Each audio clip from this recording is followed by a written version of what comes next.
Amara Knight had spent most of her life learning how not to be seen. That was the rule her father taught her in a small kitchen where the radio hummed and bills piled like discreet confessions. Keep your head down, do the work right, let other people take up the space. Survival, he called it. It was a lesson not about shame, but about strategy.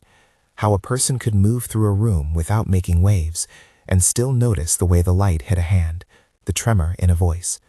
Those small things would be her map if she ever needed to find a way out. On the morning that changed everything, the house smelled of citrus cleaner and steam. Amara had the radio low and the kettle on. She was alone in the upper wing that the staff called the family quarters, sweeping around a pair of polished brogues by the master bedroom door. The Whitmore estate was a museum of wealth, marble that swallowed sound, curtains that softened footsteps into whispers, but it had always been a workspace to her, a place where careful motion kept a generous household functioning. Eli Whitmore, 7½, was at the table with a mug of cocoa too hot for him to touch. He was the sort of child who arranged his cars by color and never let a smudge remain on a window. Amara straightened his tie the way she had learned to smooth fabric into order, the movements practiced and small, while he told her about a dinosaur he'd seen in a book. "Don't let him go upstairs today," she told Eli, half in jest, half because she felt the hair on the back of her neck prick. Eli's father, Charles, had been away for weeks, an absence that made the house heavy with memories. A framed photograph of him and Elena, his late wife, sat in the library like a promise that kept failing to arrive. Amara's words were a small charm against the deep loneliness that the house wore so well. She heard the floorboard before she saw the man. The inside of the house had rhythms, doors opening, the hum of the HVAC, the way a tie brushed silk, and the wrong one stood out like a dissonant note. It was a county floorboard near the master suite, a single board that creaked when you put your weight on the wrong edge. Victor, the driver with a smile too bright for his eyes, knew it. He moved with a careful casualness that had always unnerved her, like a hand that refused to rest. Amara's broom paused. She lifted her head and watched him slip through the slightly ajar door of Charles's bedroom. He closed it behind him with the softness of someone used to not being seen. For a moment she considered walking away. These were not her affairs. Housekeepers saw things they were never meant to report. People survived by practicing silence. Then something in Victor's posture changed. His hand made a motion, quick, practiced, toward the nightstand. A drawer eased open. His shoulders narrowed like a man readying himself for a task he did not want, but had been asked to do. He did not look like a thief. He looked like a man who had been told where to stand and what to take. Amara thought of the small lesson her father had given her the first time she stayed overnight at a neighbor's house. "Your eyes are worth more than your mouth," he had said. "See first, speak later." The impulse to speak had never been easy. It could ruin schedules, alter loyalty, invite retaliation. But that day the risk had a shape. Victor's hand, the drawer, the intent in the set of his jaw. It fit the shape of danger that made her palms sweat. She set the broom down deliberately, the little scrape loud in the quiet corridor. The noise should have sounded like an accident. Instead, it became a punctuation. Victor froze. The man's head turned so slowly it might have been a film playing in reverse. For a second their eyes met across the threshold, and in Amara's chest something decided. "You don't belong there," she said. Her voice was low. It was the same voice she used when Eli wanted to reach for a burning pan. It was small and steady. It carried. Victor's mouth thinned. He stepped forward and shoved her hard enough to bruise the ribs, but not so hard the staff would call it assault. Calculated force. Amara hit the opposite wall. The broom clattered. Pain flared bright and hot, and then she breathed. The shove was a message meant to make her invisible again. Instead, she moved. She crossed the short distance and slipped past him into the room. Victor had been sloppy in one regard, his focus. He had not expected anyone to step into a space he thought inherently private to the Whitmores. He had not expected to be seen when he reached under the bedside drawer for a small black object. Amara's fingers found the nightstand first. The black object was a recorder at first glance, a small rectangle with a dark lens like a Bielvi. There was also a thin strip of adhesive where it had been stuck under the lip of the drawer. A heat-scorched hair of tape caught under her nail. People who hid things had an art of the invisible hinge. They relied on others not bending low enough or opening the right drawer. Amara had always bent low enough. She turned on her heel. Victor moved like a spring. His hand flashed for the recorder.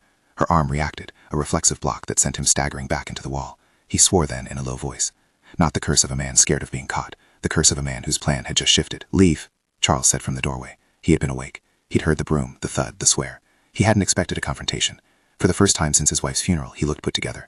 His tie was not askew, but his face wore the fatigue of someone who had been visited by grief often, and found it had not left his pockets. Victor turned toward him. His mouth made a thin line. "Sir," he said, an apologetic word sharpened into something like threat.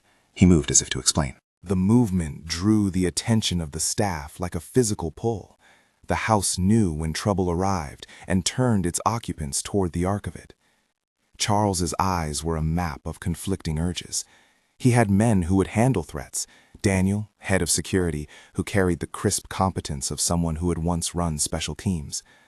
But the world had become smaller and more dangerous since Elena's death. The presence of a recorder made the danger intimate, domestic. It was not just a message aimed at the company. It was aimed at the rooms where Charles and his son slept. "You leave. Now," Charles said.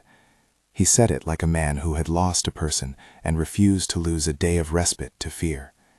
Daniel, who had materialized at the doorway like an answer to Charles's very pulse, stepped forward and took Victor's arm. The man was bigger than Victor and steadier. His palms were forensic. They had been trained to notice scuffs on shoes and the way people tried to alchemize guilt into excuse. They moved Victor to the study.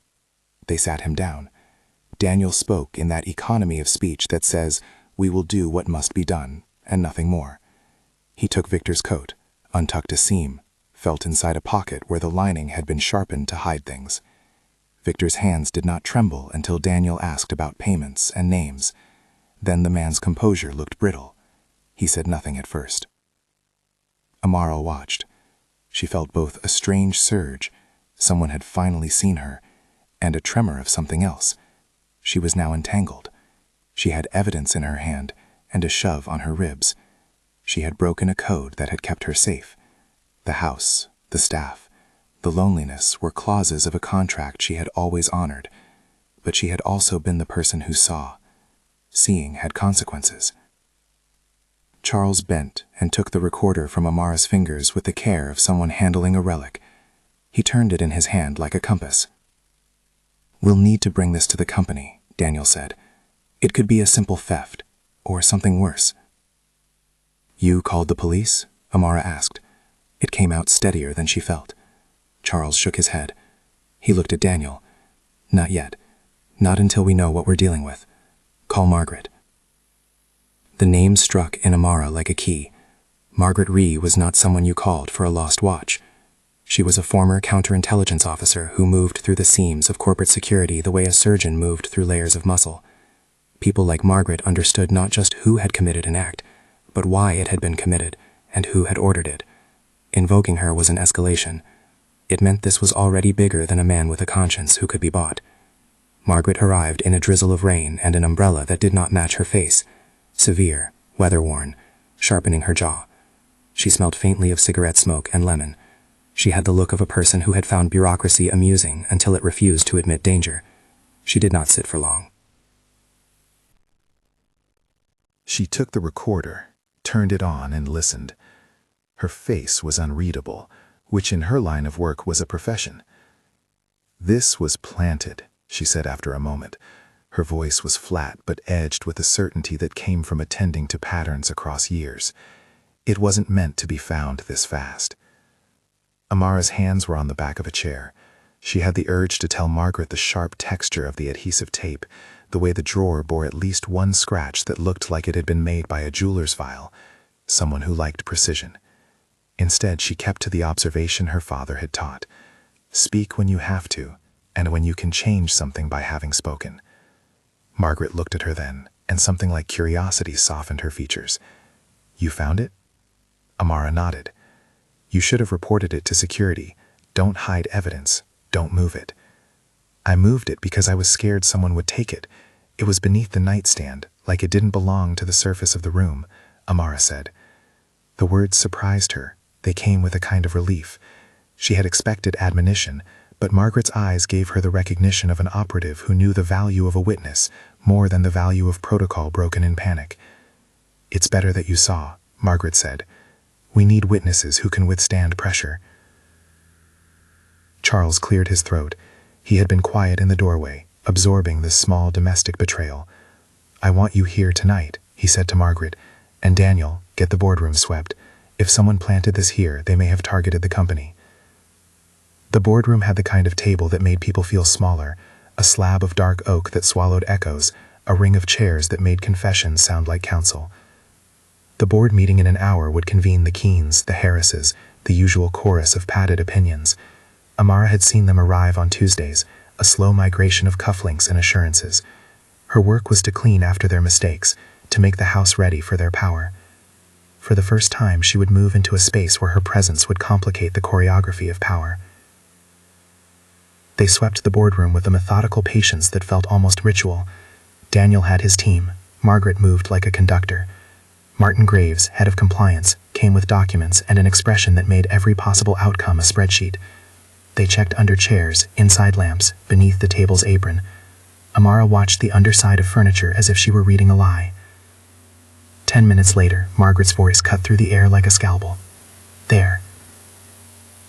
Beneath the table, taped near the leg with a strip of clear adhesive, was a small pinhole camera. It looked cheap up close, but functioned like a lie. One lens, a black bead, a few wires tucked into a groove. The tape had collected a dust line around its edges, the kind that suggested it had not been placed long enough to blend in. Daniel lifted it with gloves and a steady hand. The camera was not the real concern. The real concern was what the camera might have been feeding. Equipment like this did not operate in a vacuum. Someone had been watching the board. Someone had wanted not just to hear, but to see, to record gestures and hands, to capture moments when power felt ordinary and therefore true. Margaret did not smile. She said, "This is not a random bit of theft. This is surveillance." Amara stood there with a sudden vertigo. The house used to contain small, manageable secrets. Now it had become a stage under 1,000 unseen lights. After the discovery, Charles did something he rarely did. He offered a directness rare in his orbit. "Amara," he said, "you'll come to Manhattan with me tomorrow. I want you there. I want you in the room." She almost laughed at the absurdity. Why would a billionaire's housekeeper be in a boardroom? But the look on his face was not charitable. It was a seriousness that had curves of gratitude and guilt. For a long time he had relied on professionals to keep what was his safe. Now he was asking the person who knew the exact weight of his son's toothbrush to step into his business. "You should stay here," Daniel said, as if the default plan required her continual invisibility, "unless you're willing to file a formal statement." Amara remembered the shove. She remembered the recorder.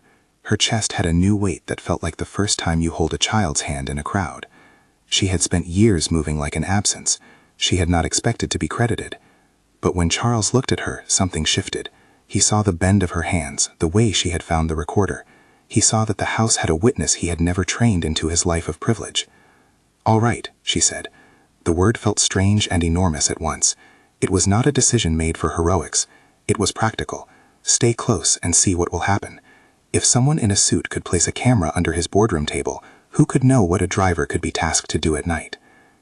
After Margaret left with the camera and Daniel's team sealed the room, the staff gathered in the kitchen and tried to occupy themselves with ordinary tasks. The house hummed and breathed. It had a skirt of normalcy to keep the outside from peering into the private rooms.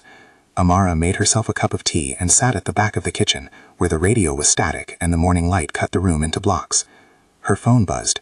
Marcus, her brother. She had not told him anything yet. If she had to speak truth, it would be to him first, because family was the place where consequences mattered. "You okay?" Marcus texted. She wrote back, "Okay." Shoved, found a camera. He called instead of texting. She let it go to voicemail. His voice message was a short, low relief. "You be careful. Don't be a spectacle." "I won't," she said aloud into the empty kitchen. It made the lie stick to her teeth. Later that afternoon, amidst the neat waxing of the floors, Charles called a short, tense meeting at his Manhattan office and insisted, against the grain of corporate etiquette, that the same room be swept for devices. Margaret and Daniel were there. Martin sat like a man who had memorized the law and clutched it as a talisman. Gerald Klein, a board member with a face like a well-worn schedule, arrived late and sat in the corner with hands folded. The air smelled of coffee and expensive fear. Amara stood near the entrance, out of place and unremarked by all the people trained to command rooms. She listened to voices and watched hands. In that space, free of the house's domestic rhythms, her instincts felt magnified. people's gestures were less rehearsed when under the pressure of assumed innocence. Margaret, leading the sweep, moved methodically. "We need physical sweeps and digital sweeps," she said. "We need to check for RF emissions, MAC address anomalies, any unknown devices on the network." Her language drifted into technicalities Amara didn't pretend to know. Still, the terms had the weight of real danger. They did not promise quick fixes. Under the table, tucked at the seam where flourish met function, a recorder lay like a small fossil. Daniel brought it out again, as if proving their earlier find. It had a tiny storage card. Martin clipped it into a reader.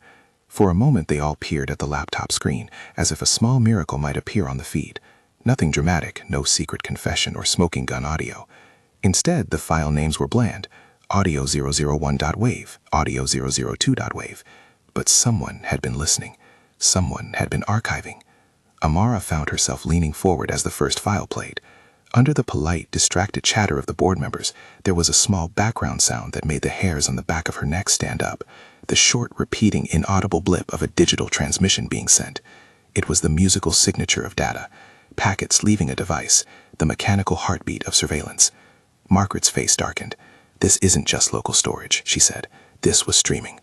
Later, after the meeting disbanded with a quiet that felt like a held breath, Charles asked Amara to come to his office. He had folded his hands and looked at the small photograph of his wife. For a second, the room was smaller than a memory. "You did the right thing," he said. It wasn't praise that made Amara's cheeks heat. She had no appetite for accolades. His voice, though, carried something like confession. "I should have listened sooner." Amara shrugged. "You heard me," she said. "I want to make sure you're protected," he said. "You're not family, but you're important now." She thought of her father, of his lessons and the soft certainty of his voice. She thought of Marcus and how the house's trouble could drift outward like smoke. She had not sought importance.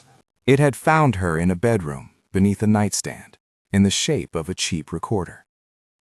Later that evening, after the staff had gone home and the house settled into its muted watchfulness, Amara sat in the small staff room at the back of the estate, the room that smelled of lemon and laundry soap.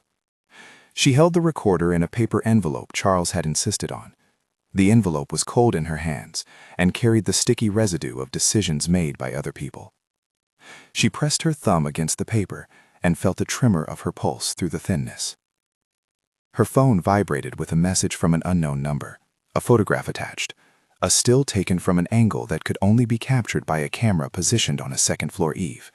It showed Amara, in the orange light of late afternoon, bent over a broom by the master bedroom door.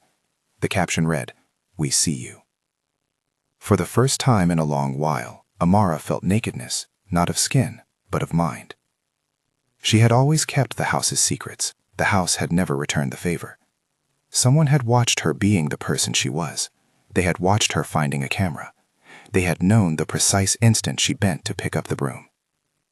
She considered the unknown number. The photograph was precise and cheap, a cheap point-and-shoot angle that had been made to deliver a shiver. The message was a warning and a claim all at once. "You are visible to us." Amara's hand went to her ribs, where Victor had shoved her. The bruise had bloomed into a private map. She thought of Eli sleeping upstairs, his breath a match of a small boy's steady faith. She thought of Marcus's voice on voicemail, telling her to be careful. And she thought of Margaret's flat certainty. This was surveillance. The house was not only a residence, it was now a node in a network that had teeth. That week, before the board would reconvene, Charles arranged for a closer sweep of both the physical spaces and the company's digital veins. Margaret requested a list of vendors, and Martin produced a dense spreadsheet with the eager severity of a man who trusted forms over rumors. Daniel coordinated with private contractors who smelled of government and paint. The level of orchestration felt like the activation of an emergency protocol, offices huddled into committees, fingers pointing at photographs and receipts. Amara watched them operate like an outsider whose proximity had been reluctantly contracted. She kept cleaning because it was what she had always done. Sweeping felt like an act of continuity that offered her an anchor. But she also found herself sitting in the corner of meetings, her cleaning supplies stacked nearby, listening for the particular sounds that might give them away. A cough, a hesitation, the way a man handled his cup. Those were the things that had made her notice Victor in the first place. At one of the briefings, Margaret said a name that made the room tilt. Elias Kane. The name was not new in certain circles. An oligarch whose companies had tended toward private research, whose philanthropy had been a public veneer over practice that stayed stubbornly opaque. He was a figure who cultivated distance and then used it like an engine. Margaret said the syllables slowly, like an operative testing the sound of a weapon. Elias Kane moves like a shadow, she said. He invests quietly in supply chains you don't expect. He buys access to convenience and then monetizes the rest. He's been seen using third-party networks to collect sensitive material. The mention of Kane made the air in the room materially colder. Some of the board members shifted, not visibly, but in the subtle way that people rearrange themselves when the word liability is spoken. Margaret's gaze flitted past the circle and landed on Amara for a beat. "If this is connected to Kane," she said, "this is not a garden-variety privacy breach. We're looking at a pattern." Amara said nothing. Her hands felt foreign in her lap. This was larger than a driver taking a risk on someone's orders. The recorder under the nightstand was connected to a network of finance and influence that threaded into places she had never visited. Here, power seemed to be a weather system. You could stand in the house and be subject to a storm you had not forecast. A week of checks and small discoveries trickled forward like rain. They found another device hidden in the gym, a microphone concealed in a smoke detector. A vendor's invoice listed a line item that did not belong. Margaret flagged a payment that traced back through an intermediary shell company. Each small finding knotted together into a line that tugged larger possibilities. Amara began to see the house differently. Where she had once noted the exact temperature the iron left on linen, she now noticed who lingered in the hallways near the library, who asked the boy's tutor too many questions about schedules, who adjusted a frame during evening visits in a way that seemed rehearsed. She was alert in ways that had nothing to do with vacuum patterns or dust. Her senses, sharpened by years of bending low, rose to meet a world where looking meant being a target. At night, she dreamed of eyes behind glass and small rooms filled with blue monitor glow. When she woke, the light in her room felt too bright and too honest. She would sit on the edge of her narrow bed and think of the small paper envelope with the taped recorder inside. It sat in a safe in Charles's office, and every time she passed his door, she had the sensation of a small, coiled thing waiting. The first time she stepped into the company's Manhattan boardroom, it felt like walking into a cathedral for decisions. The air smelled of polished leather and the faint chemical tang of an unending coffee pot. It was an environment of planned brightness, windows that invited the city in like a camera. People arranged themselves around the table like stage actors on a set. The cameras that decorated the architecture were not given a second thought. They were banal and functional, like air conditioning. Amara's presence was a soft disturbance. Heads turned, not with scorn, but with the nonchalance of people used to seeing staffers in a certain place. She felt a compact of surprise move around the room, but the surprise eroded into schedules fattened on wealth. Eli, the little boy she had arranged for breakfasts, clung to her hand as if the world were simply a sequence of small relationships. Margaret briefed the board with the kind of language intended to pacify and to mobilize. She spoke of patterns and vendors, of data exfiltration and plausible deniability. She described how a camera under a table could be more than a camera if its signal was sent to a relay server outside the company's purview. She spoke in degrees and implications, and the board listened as when a weather forecast threatened snow. Amara listened differently. She listened for faces and fingernails and scratch marks. Gerald sat as if practiced in the art of looking unruffled. He had never been demonstrative, and his hands lay in a habitual pose that made him a repository of habit. That in itself was not proof. It was, Amara knew, part of the language of people who thought mistakes could hide under cufflinks. During a lull as the team reviewed the feed, Daniel came to Amara and lowered his voice.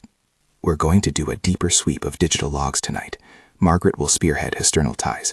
You did well today." His compliment was small but weighted. Amara nodded. A compliment from a man like Daniel had the texture of a tool. It was practical, and it would be filed away like evidence. She felt the oddness of it, a private recognition that came bound to risk. Later that night, as the city below thrummed with 1,000 indifferent lights, Amara stood at a window in the staff apartment and watched a silhouette of the Whitmore building recede into darkness. She had been a person who moved between rooms and laundries and small domestic obligations. Now she had a role in an affair that threaded into bank accounts and shell corporations and men like Elias Kane who roamed the world and bought opacity. She thought of Victor. She thought of the shove. She thought of the recorder and the way it fit into the arc of the night like a clinching proof that someone meant to watch them go about their lives. The house had survived 1,000 winters of small betrayals. It had not survived this. A text arrived then from an unknown number. No photograph this time, just a line that made the pulse in her throat quicken. Noted. Keep your mouth shut. Amara's first instinct was to delete it. Her second instinct was to show it to Daniel and Margaret. But then she thought of the push and pull of the world she had learned to navigate. Secrets had power because they could be given form, and when they were exposed, they could explode. She folded the phone into her palm and flattened her hand to the thin scar on her side where Victor had hit her. This was the thing her father had taught her to hold, eyes open, mouth closed, until the moment speaking could change something. She had spoken once. That had been a beginning. The phone in her palm felt like the next curve of challenge. At 2 a.m, when the house was a ghost ship, Charles called her. His voice on the line was low and threaded with fatigue. He had taken to walking the estate by himself in the small hours, as if the dark could keep grief company. He spoke without preamble. "I know you didn't do this to court attention," he said. "I know you did it because you saw. That matters." Amara listened to the sound of him breathing through the phone. The words were not charity. They were admission. She had expected gratitude in some forms, the light of a thank you, perhaps the way someone might tip a life. She had not expected the particular gravity of his confession. "You will be safe in the city," he continued. "We're arranging protection. Margaret is involved. Daniel is good." "That's not why I did it," Amara said. "No," he agreed. "I know." She was sleepy then, and fierce and small all at once. The thought that rose in her like a thief's satisfaction was not the expensive kind. It was that finally someone with power had listened when she had warned. The house had not been designed to accept the voice of someone like her. It had filtered her into invisibility for decades. Now the voice had broken through, like light through a window shade slit, and the world had warped to accommodate the fact of it. The next day, a press release about internal security concerns circulated like a gossip folded into official paper. No details, no alarm. A company that sold confidence was now forced into the language of caution. The stock ticked. The city made 100 small adjustments of attention. Amara rode the elevator down to the street level that evening and thought of Eli asleep in his room. She had a new badge to wear, a small, temporary pass Margaret had insisted on, and the weight of it felt like a coin she had never intended to spend. She had been a person who kept things in order. She had not planned to step into a story that might involve Elias Kane, or federal subpoenas, or the slow, painful public unspooling of what the world called influence. When she reached outside, the air that hit her tasted like rent and possibility. A car with darkened windows idled at the curb. Daniel had planned the route. At the wheel sat a quiet man with hands that rested on the steering wheel the way a chess player rested on a knight. He wore no insignia of power, and yet every move of his seemed economical with force. Amara climbed in. The city slid past in bars of neon and dry light. She thought of the recorder in the safe, the camera beneath the table, the strip of tape. She thought of Victor's shove. In the rearview mirror, her face looked unfamiliar, older, or simply more awake. For someone who had learned to pass through rooms unnoticed, the world was brusquely different when you began to expect the gaze. That night, the photograph on her phone displayed a new angle, an image taken from outside the estate. It was an orbit of small violations that told a story of someone who had bought access to private space. The caption read, "You should be careful what you sweep up." Amara took a breath and, for the first time in a long time, let herself imagine the different kinds of sight. Sight that made people move under its weight, and sight that made them accountable. The latter terrified her and called to her at once. "If Amara's courage moved you, tell us the city you are in below." The photograph on her phone blinked like a small accusation, and then the world contracted to the size of that cheap lens. Amara closed her palm around the device until the glass warmed. The message had been blunt and businesslike. Someone wanted to make a point. You are visible. They had meant to scare her. Instead, the image braided into the work that had already begun to form in her head. An architecture of noticing. Margaret moved quickly once the pattern leaned toward Kane. She summoned sequences of people with credentials and hardened habits. Forensic IT folks who spoke in pings and hashes. Federal agents who had learned to translate corporate opulence into a field of interest. Daniel tuned the estate like a machine, moving cameras a degree, changing patrols, altering routes. Martin prepared documentation that looked ordinary and could withstand extraordinary scrutiny. Margaret's shorthand for her next steps was efficient. Confine, preserve, trace. Contain meant protecting the vulnerable. Eli, Marcus, Amara. Daniel arranged for a driver not listed on any ledger, a courier who kept his own hours and his face in the shadow of a cap. He offered to move Amara into temporary protected housing if she wanted it. She refused, not because she did not fear being alone, but because the estate had become both a site of danger and a nest of proof.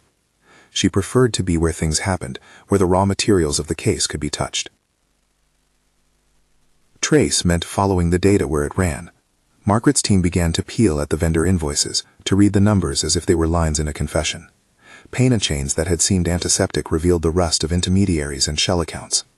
Margaret's eyes, when they narrowed over a spreadsheet, were like a surgeon locating a tumor, small and concentrated. The first real breakthrough arrived in the form of a name in a line item: Howard Psychiatric Services, billed under a subsidiary in Albany, then routed through a payment firm in Jersey. Elena's name, Elena Whitmore, appeared among insurer codes in a file that had been supposed to be sealed under HIPAA and corporate privilege. A match like that suggested two terrifying possibilities. Either the company's general counsel had been sloppy, or someone had been laundering access to medical records for a purpose that ranked moral transgression alongside criminality. Margaret did not allow the room to flinch. "We need a warrant," she said. "This leads to a host of servers. Someone's been routing camera and patient data to a central node. We subpoena it cleanly, or we risk losing the chain of custody." Charles, who had been watching with a mixture of guilt and a newly aware fear, did not flinch either. He signed the request for federal involvement with the awkward precision of someone who had grasped the scope. He agreed to call an old acquaintance, a U.S. attorney he had met through a philanthropic board. That call moved the case from private crisis to public pursuit.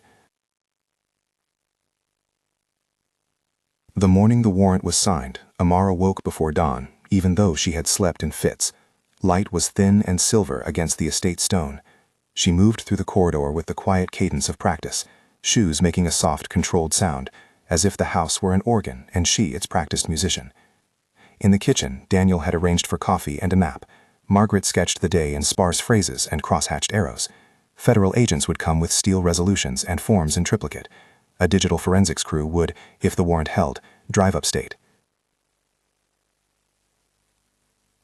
Amara rode in a vehicle with dark windows and no insignia, a deliberate anonymity. She sat with her hands folded, feeling the fabric of her own restraint. Outside, the world rolled by, the city with its impatience, the suburbs with their polite fences, the riverways that made boundaries. The team talked in clipped radio voice and numbers, as if they were operating on an axis that did not accept panic. They found the Catskills hub in a converted textile mill, whose brick had been repurposed into the kind of industrial anonymity Kane preferred. It sat squat and indifferent in a valley that swallowed sound. The warrant gave them the right to open holstered secrets, and the servers inside were a nested architecture of secrecy, racks of blinking lights like a choir of small stars, wires braided into neat looms, boxes that hummed with energy and with intent. The forensics team worked like medics. They tagged devices, photographed panels, recorded serial numbers. When one analyst pulled up a stream, the room tilted on its axis. Feed after feed opened, not in the cinematic way people imagined, rapid jerks of spotlight and confession, but in an ordinary bureaucratic scroll of IP addresses and timestamps. There were feeds from boardroom cameras, from nanny cams, from hospital monitors. And at one corner of a cluster, a feed labeled with the estate's internal tag rolled a loop of Amara, broom, bend, hair, lighted by the afternoon sun. It was worse than a photograph. It was a surveillance footprint, time-stamped, framed, archived. The blue glow of monitors reflected off faces as the discovery sank in. Margaret's expression, usually unreadable, bent in a way Amara had seen in the mirror once, in the years after her father's funeral. Not quite angry, not quite sorrow, more like the cold recognition of a plan whose cruelty had been documented for profit.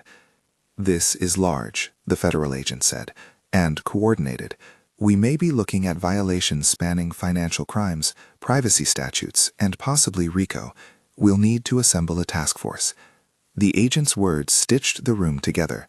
It was no longer only about intrusion, but about a system of extraction, where people's lives, their grief, their private moments had been commodified. The servers contained more than visual feeds. Nested in file directories were documents with clinical annotations and billing codes. The forensics found patient files popped into datasets, stripped of names, but matched by timestamps and facility codes. Someone had been constructing dossiers, medical, behavioral, vulnerable details on individuals connected to influential families. Elena's records appeared. Notes referenced medication changes, treatment responses, and a curious line about longitudinal behavioral testing, a phrase that read like an experiment masked as care. It was the midpoint revelation made manifest.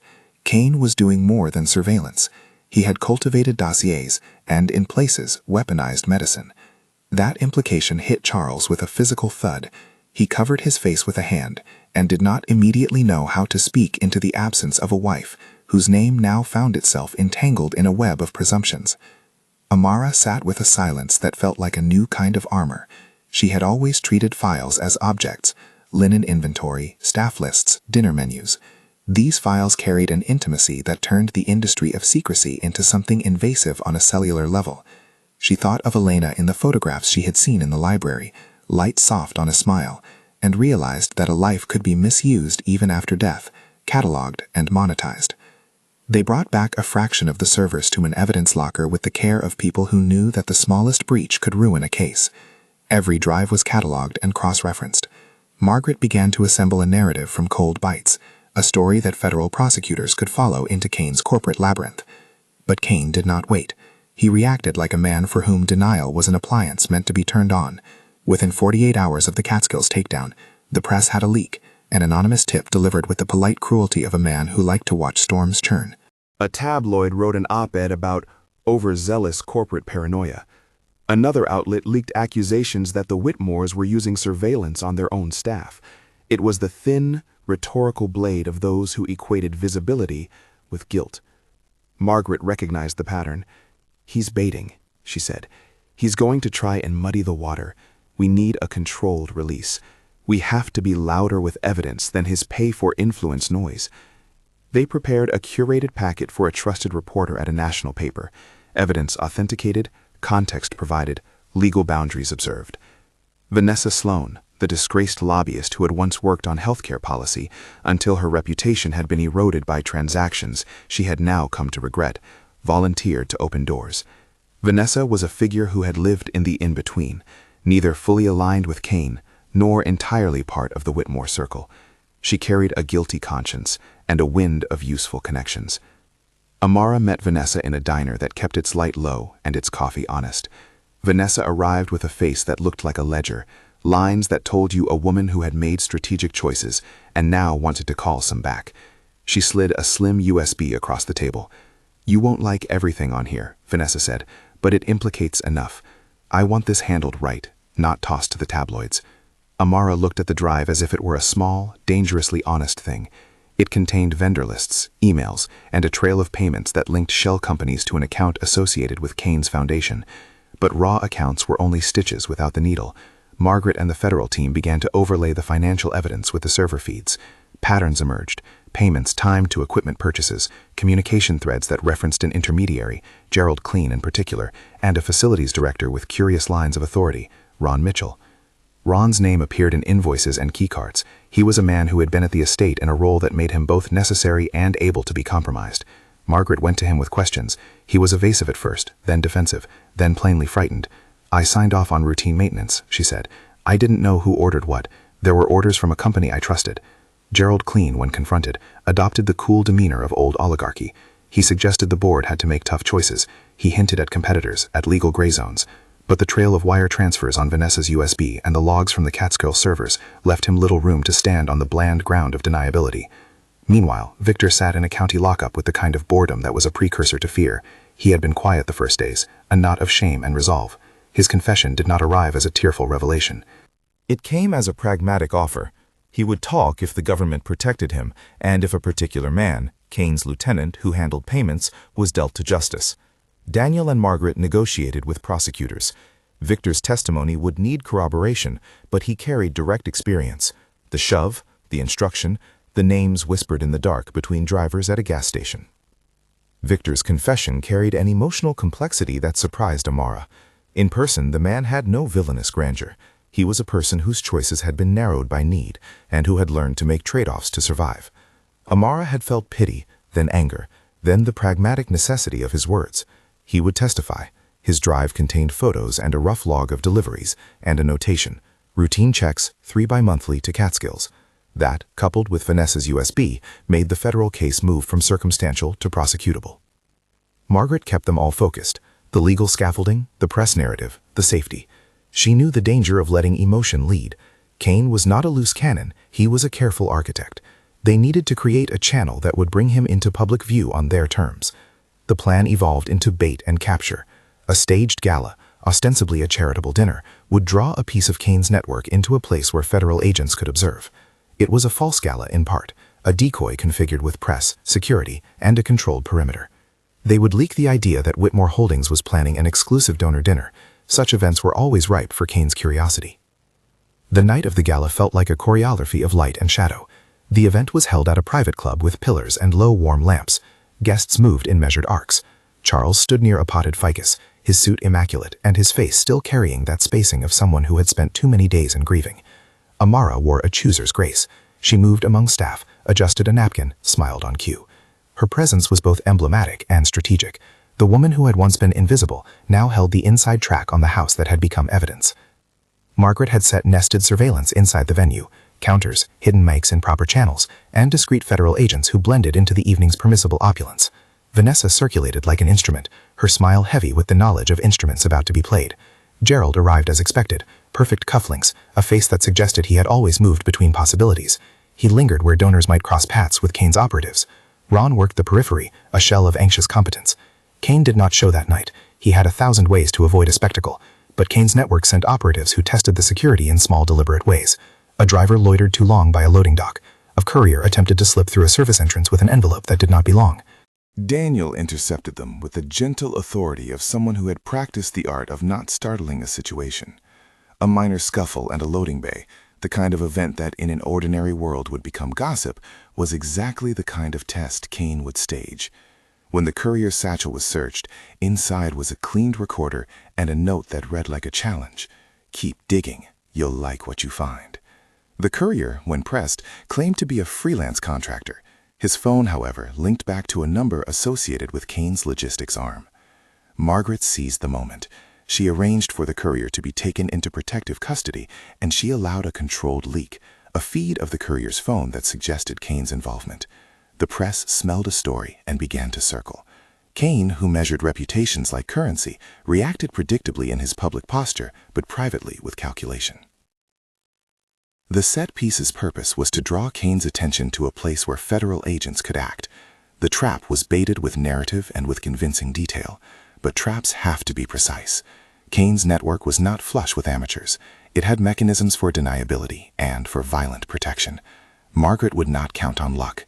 She prepared layers of legal containment and backup plans in case things moved beyond the perimeter. They also had to protect Marcus. Once the fight left the estate and entered stops and starts of public news, it reached Marcus in the form of a cracked windshield on his car, and then worse, a call with a man who knew where Marcus worked. He took calls with a steady voice that was brittle with fear. He refused the offer of witness protection with brute practicalities, his life, his job, his neighborhood, which made him more exposed and fiercely resolute. Margaret arranged for discreet escorts, for alternating routes. She taught Marcus to switch his bank account access and to be cautious about patterns. She made sure he had a direct line to a federal handler. Threats escalated in small, mean acts. A note left on Marcus's car warned of consequences if certain silences were broken. A brick through a night window, a sprayed message on a wall. These were intimidation, not homicide, but their point was clear. A network could make life dangerous without firing a gun. Amara's fear now carried other people's fears with it. Then, in the cold hours a week before the planned hangar operation, Victor agreed to meet with Margaret and the prosecutor in a nondescript room. He produced a hard drive, crammed with video clips, invoices, and logs. He described the hierarchy that had directed him, delivery networks, coded instructions, and a man named Elias Kane who rarely touched anything directly, but who signed the checks. He described being paid in increments and then threatened when he hesitated. His confession was not a neat tale of repentance. It was the ragged transcript of a man who had been in over his head and who now hoped for a bargain. Victor's testimony gave prosecutors what they needed to obtain an arrest warrant. that was not merely for the hired hands, but for Kane's inner circle. The idea was to move beyond the periphery and bring Kane, who rarely showed his face in public, into the light. Margaret arranged for an operation that could intercept Kane where he felt he could be both safe and untouchable: the hangar. The hangar was at a private airfield, a place where big men hid behind bigger machines. It was a space of metal and echo, a place that swallowed sound and made small moves resound. Kane's team used such places because movement there seemed obscure. It was easy to think yourself out of reach. They planned the operation with small, cruel thoroughness. The federal agents rehearsed entries. Daniel coordinated the estate's security to funnel one name, Kane's, into the operational intelligence. The bait was an urgent transfer, an exchange of drives, documents, and a courier, scheduled in the deep night, a time when Kane's layer of aides would feel most confident. The decoy was a fake device that promised to contain evidence of a new explosive dossier. It came with a journalist's code name and a payoff that even Kane would find tempting. On the night, the cavalcade of cars moved like a dark procession across the runway. Amara rode in a black SUV that smelled faintly of leather and coffee. Her hands were steady because she had learned to use the steadiness of work as armor. Beside her, Daniel checked his watch the way someone might check religious ritual. Margaret stood with the federal agent, a small, concentrated storm. The thing that made all of it feel fragile was the possibility that a single misstep could yield disaster. The hangar was cold and smelled of oil. Kane's network arrived not with the grand show of a villain, but with the disciplined timing of professionals. Men in tailored jackets moved with the certainty of people for whom money solved small inconveniences. Light slashes from vehicles cut shapes against the hangar roof. The drop-off went as planned. A hand exchanged a satchel, a driver shifted, and then agents moved in. The arrest was swift and procedural. Kane did not lash out like a screen villain. He remained composed, almost disappointed. As agents read rights and shackled his hands, he looked at the faces around him as if cataloging them, what they were worth. Margaret's eyes were flat. Charles, watching from the periphery with the press and lawyers in a neat circle, felt a kind of relief he did not yet trust. Victor's confession and the hard drive were presented with care. The evidence arrayed itself like a ledger of moral failure: cameras, server logs, payment trails, emails. The federal agents had enough to charge Kane with conspiracy, wire fraud, and a litany of privacy violations. The indictment would be broad, and it would take time. But in that metal-walled space, the man who had orchestrated a marketplace of violation found himself in cuffs and then fastened to chain of custody protocols. The news cycle exploded in the manner of a planet discovering a comet. The press loved the enormity of image, the billionaire in handcuffs, his private life no longer private. But the story that Margaret and Charles wanted was not the spectacle of an arrest. It was the integrity of a case that could bring meaningful reform and restitution. They crafted their public statements with that in mind. They fed the narrative not with rage, but with documented proof, the kind that would survive cross-examination. Kane's arraignment was a media event and a legal choreography. His lawyers painted him as a man who had been misinterpreted, a philanthropist whose initiatives had been misunderstood. The prosecutorial team presented a different portrait, data-driven, granular, and bound to facts that could be traced like a fingerprint across servers and bank accounts. The judge set bail at a level intended to restrict Kane's ability to purchase the voices that might discredit witnesses. The city buzzed with the idea that a man like Kane could not, in the end, buy silence forever. The trial was long. There were days when Amara felt she had more to lose than the people who came to watch. She had to testify. The act of stepping into a courtroom as a witness is a particular kind of performance, where truth is rendered into a public transaction, and memory is a currency. Margaret prepared her with patient, exacting care. "Stick to what you saw," she told Amara. "Don't be tempted to tell the story you imagine. Tell what you touched, what you heard." The day Amara took the stand, the courtroom felt suddenly like a house that had been reoriented. The light was not the same kind as the house's lamps. She remembered the small lessons her father had given her about what it meant to be seen. Now, being seen had a responsibility attached, a pressure like a braid that tightened. She spoke with ornament. She described the broom, the floorboard, Victor's shove. She said the words the way she might read inventory, precise, unromantic. She did not allow the defense to make her a caricature. She owned the role of a witness while resisting the temptation to be symbolic. When the prosecutor asked about the photograph that had arrived on her phone, she described the sensation it had created, a harassment, an invasion. She spoke of the nightstand and the recorder, and of the sensation of being watched in the small domestic acts that once felt private. Her testimony made a different kind of sound in a courtroom. It was ordinary in its detail, and therefore devastating. The defense tried to paint discrepancies with the usual strategies, memory distortions, conflicting accounts, but Victor's drive corroborated the sequence. Financial trails matched timestamps. The federal case, built by patient, precise labor, held together under scrutiny. At trial, the story of Elena Whitmore's records came into the light with respect and legal gravity. Medical privacy is a fraught place to enter in public. The court proceedings navigated the perimeter with care. Experts testified about institutional malpractices in research funding and about how data could be stripped, reaggregated, and weaponized against individuals. They did not flinch from the damage inflicted, but neither did they make Elena's suffering a spectacle.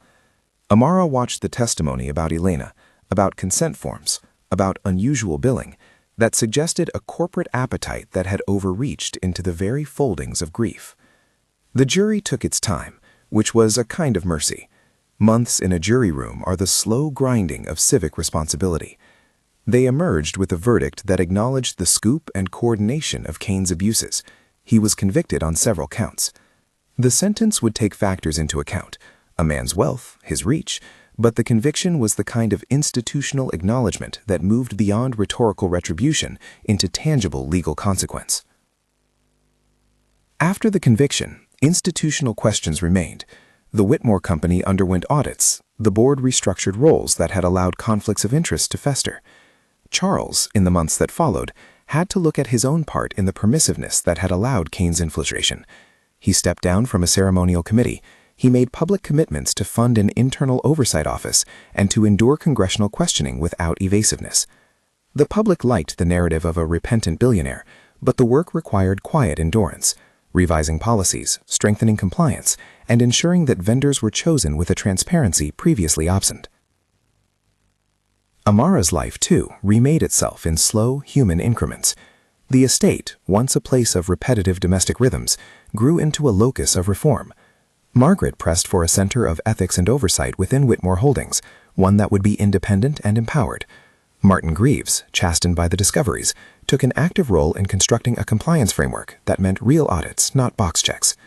Daniel remained a physical presence, but his role shifted toward institutional safety, training staff in recognizing threats and in handling them without perpetuating cycles of silence. The board offered Amara a position that startled her, a leadership role in a newly formed Office of Ethics and Oversight. It was not a ceremonial title. Margaret fought for parameters that gave Amara authority over vendor review, over a hotline for staff, and a say in who serviced the estate. The title carried weight, Executive Vice President for Ethics and Oversight. For a woman raised on lessons of invisible movement, the offer was both dizzying and fitting. It recognized the arc she had taken from unnoticed worker to a person entrusted with institutional care. She hesitated, as anyone would in front of such a life-altering choice. She thought of her father and the lessons of survival. She thought of Marcus and his stubborn refusal to be moved out of his life. She thought of Eli and the small, steady logic of a child who trusted adults to keep the world straight. The role would bring exposure and responsibility. But Amara also understood the pragmatics of influence. Institutions need people who remember the margins. She accepted. Amara's promotion was not the end of risk. There were legal challenges, appeals, procedural setbacks. Kane's lawyers filed motions, appealed convictions, and sought to paint witnesses as opportunists. The press turned its attention to other items, but the structural reforms endured. The watchdog office had teeth. Vendors were vetted. A whistleblower program, funded in part by the Whitmore Foundation, offered resources to staff who might once have been punished for speaking. Those who had been targets found restitution in different forms. The medical institutions implicated in the files underwent federal audits. There were settlements, financial and systemic, that addressed compensation and changes in protocols. Elena's name, once a photograph on a library shelf, became an impetus for stricter oversight of clinical partnerships funded by private money. It was not enough to heal what had been wounded. It was the pragmatic work of making sure such wounds had a smaller chance of recurring. Amara testified in congressional hearings about the human cost of systemic surveillance. She did so with the same measured clarity she had used in court. She told lawmakers about small things, the way a broom could become a story, the way a photograph could be a weapon. Her testimony helped shape legislation that made it harder for private entities to aggregate medical data without clear consent, and created stricter penalties for covert surveillance in private residences. She did not claim to have solved the world's injustices. She simply insisted on accountability. There were consequences, some private, some public. Marcus rebuilt his life in ways that kept him close and safe. He began night classes in logistics, a practical field that combined his instincts with a steady demand. Eli, who had watched Amara knead his pancakes and smooth his collars, learned to plant seeds in the estate garden with her. The garden became a place where Amara made rituals, morning walks, small care. She found a predictable solace in the dirt and in the weight of a trowel. People spoke of the garden as a symbol of tidy reclamation. Amara simply liked that she could coast life from the soil. One afternoon, months after Kane's conviction, she found Elena's journal tucked in a box in the library, pages of a life textured with ordinary grief and with the quiet details of someone who had loved the way light sat on a dress. The journal was not a key to evidence, it was an intimate remnant. Amara read a passage where Elena had written about how small acts of care sustained her. Amara read and felt the strange proximity of people who had never met, but whose lives had brushed each other. She kept the journal on her bedside table for a long time, not as an artifact to display, but as a reminder of the dignity that had been at stake. The public story reached a kind of closure that is never absolute. Kane's review and appeals wound through the courts. He lost some battles and won procedural motions, but the fundamental acknowledgement, legal and cultural, that such invasions were wrong and actionable had been established. The Whitmore Company pledged continued oversight. Charles began philanthropic work that centered on privacy advocacy, a gesture that Amara accepted with a guarded gratitude. Amara's new office was a modest suite that looked out over the estate's rear garden. She kept one broom in the corner, a token of past work and of a humility that kept her centered. Her schedule included meetings with compliance officers and with small third-party vendors who needed hand-holding through new transparency demands. She set up an anonymous hotline for staff to report concerns and insisted that reports be investigated by an independent board. She fought for funds to support those who had been surveilled, to pay for counseling, and to ensure they had legal help. Her relationship with Charles settled into a practical, mutually respectful rhythm. He had been saved from catastrophe by her observation and by their collective work, but he had also been changed, made less certain by pity, and more oriented toward accountability. Daniel continued to coordinate security, but he also met with community groups to teach accessible principles of safety. Margaret moved on to consult for other companies, carrying with her the Whitmore case as both a cautionary tale and a template. There were quieter victories. Vanessa Sloan was granted a reduced sentence in recognition of her cooperation, and she too began working with organizations that sought to rehabilitate lobbyists who had crossed ethical lines. Victor entered a witness protection program and received counseling. His life wound through a different narrative, one that included restitution and careful oversight. The men and women who had once been chair observation targets found resources, and in some cases, reparative settlements. Amara never quite stopped hearing the evidence in the hum of servers. Sometimes she would pass the IT office and feel the blue flicker through its glass. She no longer flinched at monitors. The blue was now a tool that had to be respected and regulated. She set an annual review for the company's data practices and pushed for a public dashboard that reported audit results to a governance board. It did not end the problem of surveillance in society, but it made a private company a little harder to exploit.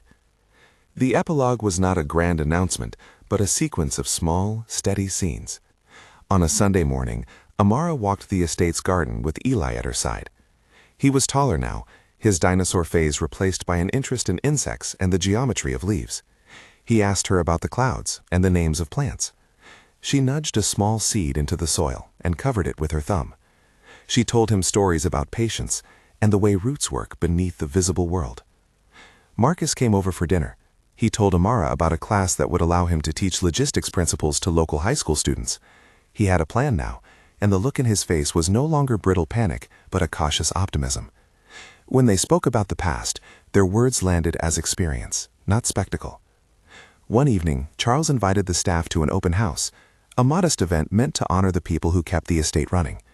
He gave a short speech that said little more than "thank you" in an earnest way that avoided sentimentality. He acknowledged responsibility and promised continued support. He handed Amara a small key, not a symbol of servitude, but the key to a locker with documentation and a place where she could leave notes for the oversight team. Amara kept working. She took up the role not as a reprieve from the past, but as a guardrail against it repeating. Her office window overlooked the garden where she and Eli had planted seeds. She wrote a brief memo instituting a quarterly town hall for staff where questions could be asked and answered. she said of training for housekeeping staff on recognizing covert devices and on their rights if they felt surveilled.